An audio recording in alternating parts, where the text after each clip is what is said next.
Here's a foolproof way to make bibingka cupcakes this holiday season. Bibingka is a rice cake that is part of Christmas traditions in the Philippines, but here's an easy way to make it wherever you are in the world. In a mixing bowl, add 1 packet of cornbread mix and 1 cup glutinous rice flour. Combine together using a whisk. The cornbread mix is what makes this an easier foolproof recipe, but you would barely taste it. This would still taste exactly like the bibingka you know.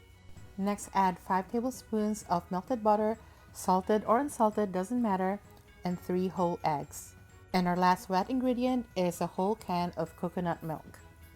Combine all ingredients together with a whisk until well incorporated, and the batter should look and feel like a pancake batter mix. So it's not too thick but not too runny either.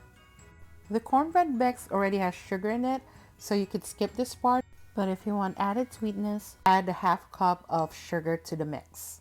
I personally like adding this because I'm using salted egg as a topping and it will help counter the saltiness of the salted egg. I'm pouring about 1/4 cup of batter into each cupcake in my cupcake tray. I'm baking this at 400 degrees Fahrenheit for 15 to 20 minutes until the top is slightly golden brown. So while that's baking, I'm prepping my salted egg.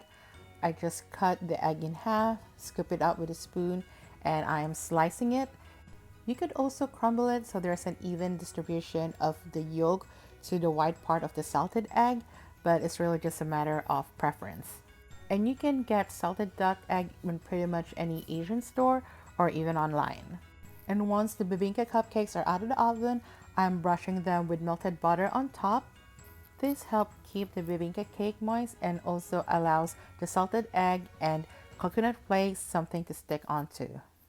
Traditional bibingka use freshly grated coconut, but you could just use pre-packaged coconut flakes. That's what I used, and it still tasted great. Just sprinkle a generous amount of coconut flakes on top. In my experience, the more the better, and then add the salted egg on top of it. You don't have to put a lot because it could overpower the bibingka cupcake. Again, if you don't like saltiness, you might want to skip this part and maybe just sprinkle cheese on it instead of salted egg. But either way, it is going to taste great. And again, sprinkle it with more coconut flakes. And it is ready to serve. This is soft, fluffy, sweet, salty, coconutty, and every bite tastes like Christmas. And while this is not a traditional way to make bibingka, it will definitely satisfy the craving and taste just as good as the bibingka that you grew up eating during Christmas in the Philippines.